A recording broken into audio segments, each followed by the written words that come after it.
Aujourd'hui, c'est un espace un peu particulier dans ce podcast. Nous parlons de management, de recrutement, de politique RH, de stratégie d'entreprise, chaque semaine.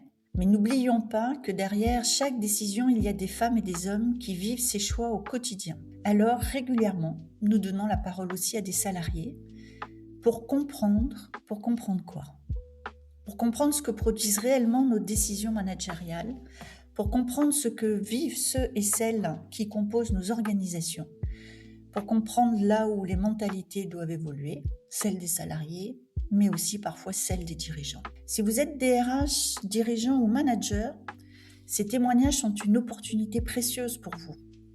Celle d'entendre un point de vue que l'on capte rarement dans les comités de direction et qu'il faut savoir entendre et prendre en compte pour en faire quelque chose. Je vous souhaite bienvenue dans Capital Humain, parole aux salariés. Bonjour Juliette. Bonjour. Juliette, vous avez pris contact avec moi après que j'ai publié une vidéo sur ce que ça voulait dire de travailler à 4/5e dans une entreprise. Et quand j'ai lu votre message, j'ai eu le sentiment que vous aviez été punie pour avoir eu un bébé. Et donc, je vous ai proposé de venir partager ce témoignage parce que en 2026, je pense que c'est important de comprendre ce qui peut se passer dans la vie d'une femme et dans sa carrière quand elle décide d'avoir un bébé. Alors, qu'est-ce qui vous est arrivé et quand vous êtes rentrée de congé maternité, qu'est-ce qui s'est passé? Alors, ce qui m'est arrivé, c'est que, quand j'ai accouché de ma première fille, l'accouchement s'est pas passé comme prévu et ça, il faut aussi dire que c'est quand même des éléments de la vie qui sont, comment dire? Pas sans risque et Oui. j'ai failli y passer tout simplement et donc quand, on est en réanimation, après avoir donné la vie, on se pose des questions sur, qu'est-ce qu'on veut faire de cette vie-là et comment on veut accompagner cet enfant qu'on a quand même choisi de mettre au monde et donc c'est, dans ce lit d'hôpital que j'ai décidé qu'en rentrant, je souhaitais, revenir à 4/5e, ce qui était pas du tout prévu au départ, D'accord, puisque j'étais dans une, enfin j'étais dans une fonction commerciale avec un encadrement de commerciaux, donc d'accord. très très active, très très dynamique, très très très prise. Mais c'est vrai que du coup cette prise de recul fait que, bah, voilà les événements arrivent voilà, je me suis posé ces questions-là, de me dire: «Est-ce que j'ai envie de confier mon enfant de, 7 heures du matin à 20 heures le soir, 5 jours sur 5 et puis de louper des moments?» Donc c'est aussi, voilà, pourquoi j'ai décidé de revenir à 4/5e à Donc, l'issue c'était de quel type de 4/5e? Vous vouliez faire ça donc comment en organisation? alors moi, dans ce que je voyais, me voyais conserver mon poste, d'être, le mercredi plutôt disponible pour mes enfants, pour ma fille, Mmh, mmh. mais tout en restant, logique et dans l'entrepreneuriat, puisque voilà, aussi disponible pour mes équipes et donc voilà, moi, ça aurait été un 4/5e dans mon idée au départ, voilà, de disponibilité pour, à la fois la partie professionnelle et personnelle et je suis tombée au moment, voilà, d'une réorganisation à l'époque, de l'entreprise dans laquelle j'étais, qui ne l'a pas vu de cet œil-là et donc du coup, le 4/5e m'a gentiment obligée à m'orienter vers un autre poste dans l'entreprise, donc en quittant, mes fonctions de manager, de commerciaux. Donc, qu'est-ce qu'on vous a dit? Quand vous avez dit: «Moi, je veux un 4/5e», on vous a dit: «C'est pas compatible avec votre poste actuel»? On me l'a pas dit clairement parce que, je crois que légalement on n'a OK. pas le droit. On me l'a pas dit Ça doit clairement. s'appeler de la discrimination, je pense, ouais. On me l'a pas dit clairement, je suis tombée, voilà, dans un moment où il y avait une grosse réorganisation dans l'entreprise on va se dire les choses, je serais allée au prud'homme, très certainement que je gagnais et cetera, mais quand on sort d'un congé mat où, voilà, vous passez du temps, dans des services qui sont vraiment pas chouettes, vous avez pas envie de cette bataille-là, et vous avez pas forcément envie en plus de changer, enfin moi j'avais pas envie à l'époque de changer d'entreprise. Donc on me l'a pas dit clairement, mais on m'a fait comprendre que voilà, que c'était pas possible, quoi. Donc voilà, on m'a proposé un nouveau projet, je l'ai pris, je le mène à bien, je continue à le mener à bien, mais voilà, c'est vrai que, il y a eu, longtemps une amertume sur le fait que de se sentir discriminé. Alors après, je me suis dit, est-ce qu'on a eu peur aussi qu'une femme réussisse à 4/5 quand à côté on a un homme qui est à 100%. Alors je veux pas diviser parce que il faut vraiment pas, enfin qu'on rentre là-dedans de diviser les hommes et les femmes, les 4/5 et 100%. Mais moi je restais persuadée que une bonne organisation, une bonne anticipation, le bon choix des bons combats était possible même en tant que manager des ventes à 4/5. Comment est-ce que, si vous aviez pu, qu'est-ce que vous auriez changé à votre façon de travailler pour arriver à faire en 4 jours ce que vous faisiez en 5 jours? Mais déjà en étant à 100%, je travaillais déjà sur de l'optimisation, sur des choses, enfin à limiter la réunionnite aiguë, timer nos réunions avec des choses efficaces et pas que du présentéisme pour du présentéisme. Choisir ses combats, donc voilà, quels sont les sujets prioritaires sur lesquels il faut travailler, et avoir voilà une bonne organisation, voilà, pour moi était plus pertinente que d'être à 100%. Et finalement, alors vous avez parlé d'amertume, c'est-à-dire qu'aujourd'hui vous managez plus, et donc ça veut dire que dans l'entreprise dans laquelle vous travaillez, quand on manage, on est à 100%. Ouais, ouais, ouais. Et puis c'est un sujet où j'ai réévoqué il y a pas très longtemps, et c'est vrai que c'est un Ouais, sujet où on me fait comprendre, il faut être à 100%, parce que pour déjà que manager. pour manager, parce que déjà qu'à 100% entre guillemets, c'est pas assez, donc à 80 encore moins. Mais quand je vous écoute, Juliette, le sentiment que j'ai, c'est que on vous a appliqué une règle très française qui est la règle du présentéisme, c'est-à-dire que le sujet, c'est pas. J'ai l'impression que le sujet, c'est pas est-ce que vous êtes capable de, est-ce que vous tiendriez vos objectifs. Le sujet, c'est que vous êtes moins présente dans l'entreprise et moins là. C'est-à-dire qu'on Mmh, vous a pas dit vous allez pas être capable de faire telle chose ou telle chose. On vous dit un manager, c'est 5 jours, quoi. exactement, et c'est 5 jours pour montrer aussi l'exemple aux équipes. Et je réexplique, hein, moi, quand j'ai demandé j'avais parlé de mon 4/5 à l'époque à mon manager. J'avais dit: «Je répondrai à mon téléphone, le mercredi». Enfin, parce qu'on sait très bien que ces petits moments-là où on peut où on peut donner, c'est toujours du temps de gagner pour le jeudi, vendredi. Donc moi, je l'avais envisagé comme ça, un peu comme étant ma chef d'entreprise de mon entreprise, en disant: «Voilà, le mercredi, je serai à la maison, mais si le téléphone sonne ou s'il y a des urgences, je suis en mesure de les traiter». Mais voilà, j'avais un collègue masculin qui officiait sur une autre région et qui était à 100%. Et voilà, à un moment, peut-être qu'aussi, on s'est dit: «Est-ce que la réussite, d'une femme à 80% peut faire de l'ombre à». Je me suis posé cette question-là, à un homme qui est à 100%. Ça a vraiment été, c'est une question qui me reste sans Alors, réponse.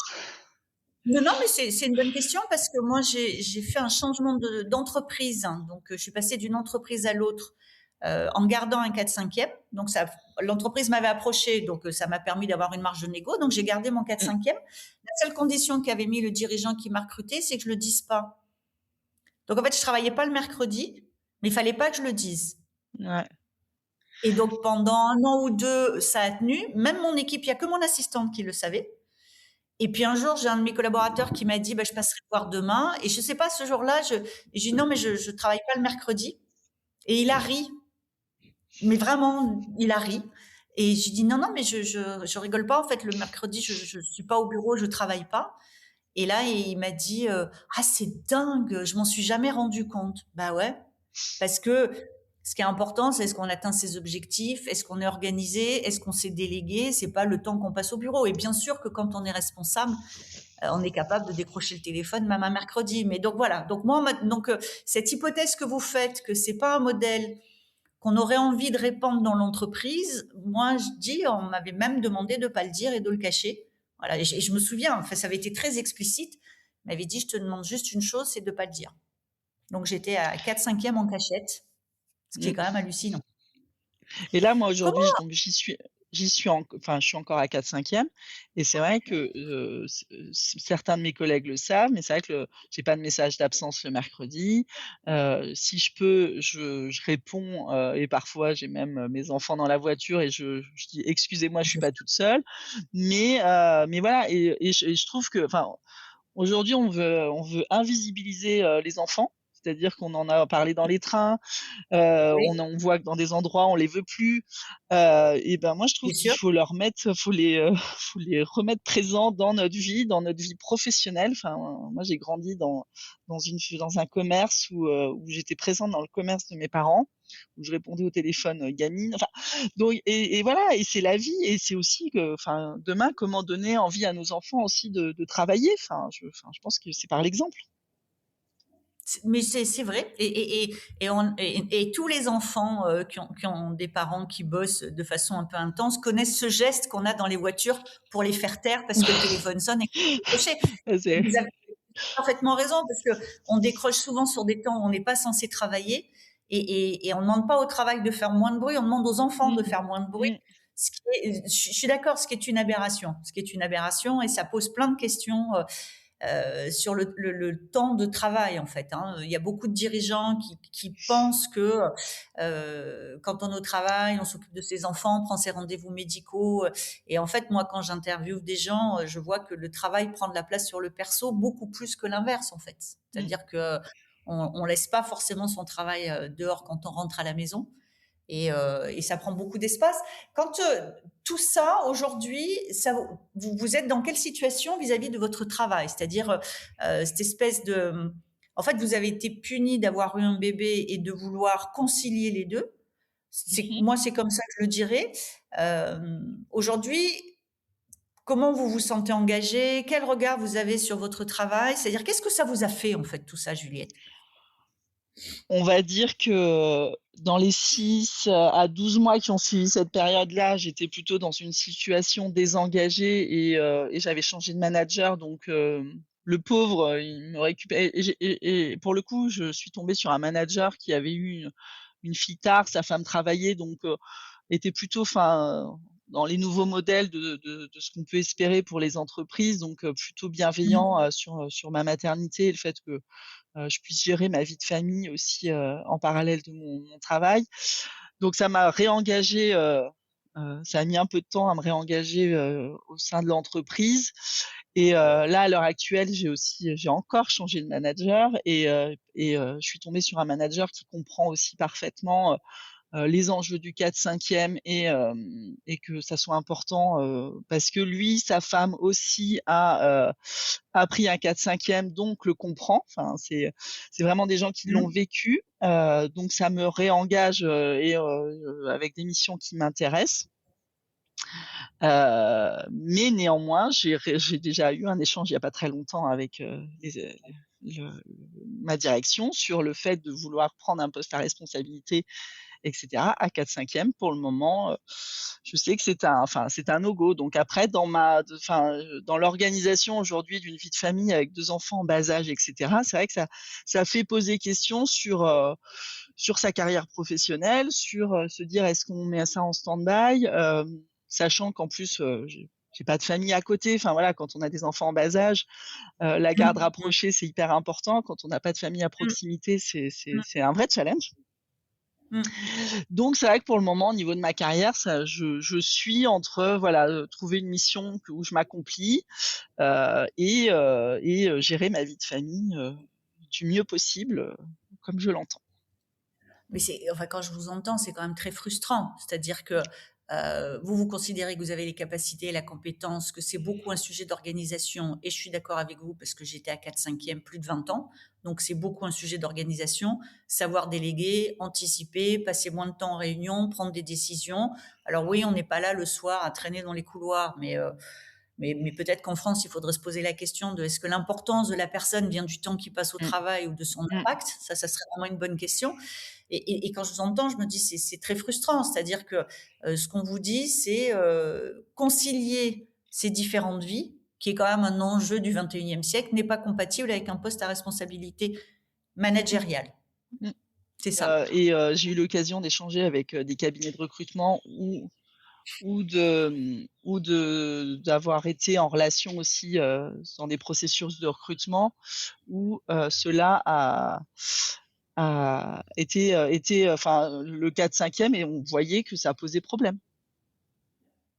On voyait Ouais, que c'est-à-dire c'était qu'on une est question: «Est-ce que vous êtes prête à repasser à 100%?» C'était même pas comment vous voyez cette mission-là dans la situation où vous êtes aujourd'hui à 4/5e, est-ce que vous l'envisagez? Non, c'était pas du tout ce discours-là. Le discours, c'était: est-ce que vous êtes prête à repasser à 100%? Est-ce que vous êtes organisé pour repasser à 100%? Et puis, ça, toujours pareil, sans vouloir diviser les hommes et les femmes, ça reste encore souvent le rôle de la femme d'anticiper ces choses-là, même si c'est pas le cas partout. Mais bien sûr. Mais ça m'emmène à une question parce que vous avez dit que vous avez deux managers compréhensifs, deux hommes. Mmh. Dans les personnes autour de vous, la DRH, etc., est-ce qu'il y a des femmes qui vous ont opposé ça en vous disant bon, on peut pas être à 4/5e, ou est-ce que vous êtes dans un monde d'hommes? Globalement, je suis dans un monde d'hommes. Mais ça a D'accord. été le passage au 4/5e et le fait que j'ai dû changer de poste au retour de mon premier congé maternité a été validé par une femme. Donc c'est une question de plus d'état d'esprit, je pense, que de Mais sexe. oui, oui, on se soutient pas forcément entre nous, et mon expérience, c'est que quand des femmes ont fait des sacrifices pour leur carrière, elles s'attendent à ce que tout le monde fasse les mêmes. Mmh, Donc complètement. elles font pas forcément à la courte échelle, hein. Elles sont un peu dans un truc, j'y suis arrivée à 100%, donc je vois pas Mmh, pourquoi ça serait mmh, différent. Ce que je trouve, il y a plein de choses que je trouve regrettables dans votre témoignage. C'est un, le fait que vous ayez été obligé de renoncer à un job dans lequel vous vous épanouissiez et que vous réussissiez. Deux, que ça projette une culture d'entreprise qui est encore une culture sur le présentéisme, et qui n'a aucun sens parce que c'est pas le temps passé dans l'entreprise qui a l'important, c'est l'impact que ça a. mmh, Et trois, sur ce que ça projette aussi de capacité d'une entreprise à accompagner des trajectoires pour mmh, alors des femmes. Les hommes peuvent aussi, mais vous l'avez souligné, c'est plus souvent les femmes, des trajectoires et de carrière et de vie de famille. Ça devrait être essentiel aujourd'hui dans les entreprises. Et ce dont vous témoignez aujourd'hui, c'est que un, c'est pas encouragé, et que deux, et vous avez remonté la pente de l'engagement, mais que c'est pas propice à se sentir engagé quand on se sent pas reconnu non plus dans ses désirs d'équilibre. mmh. Non, non, complètement. Et, Et et ce que vous pourtant, dites, c'est que ouais. finalement, tant que vous serez à 4/5e, donc tant que vos enfants sont petits et que vous serez à 4/5e, ça vous bloque en fait. C'est ça que vous dites aujourd'hui. Ben, c'est la discussion que j'ai eue il y a peu de temps, oui, où c'est voilà, si je veux revenir sur des positions managériales ou de direction, c'est, pour le moment, en tout cas dans l'entreprise dans laquelle je suis, c'est pas possible. Voilà, c'est pas enfin, il faudra que je remette en cause mon 4/5e pour envisager, heu, pour envisager, une évolution. Juliette, si vous vouliez passer un message aux DRH qui nous écoutent, en conclusion de ce moment ensemble, qu'est-ce que vous auriez envie de leur dire? C'est votre temps, c'est votre micro. Que, le présentéisme n'est pas une solution, n'est pas voilà l'important c'est les résultats, c'est l'organisation du collaborateur ou de la collaboratrice, et échanger sur comment vos collaborateurs, pardon, envisagent leur 4/5e. Et il vaut Ouais, mieux un collaborateur engagé à 4/5e qu'un collaborateur désengagé à 100. bien sûr, bien sûr. Merci. Ça sera le mot de la fin. Prêtez attention à l'impact de vos salariés plus qu'au temps qu'ils passent dans les bureaux. C'est une vision 20e siècle, le temps passé dans les bureaux. Et c'est pas une vision d'équilibre, c'est mauvais pour la santé mentale. Merci beaucoup, Juliette, pour ce témoignage. Merci Magali. Merci pour ce témoignage. Je sais que ça demande souvent du courage de dire les choses. Et ça permet de se souvenir que derrière chaque politique RH, il y a aussi des histoires individuelles et parfois des impacts que l'on n'avait pas anticipés. Alors si vous nous écoutez, que vous êtes DRH, peut-être posez-vous cette question. Qu'est-ce que mes décisions produisent vraiment sur le terrain? C'est une question difficile parce qu'on a du mal à mesurer tous les impacts. Mais c'est une question importante pour donner du sens et générer de l'engagement. À très vite pour un nouveau témoignage dans Parole aux salariés, un épisode de de capital humain.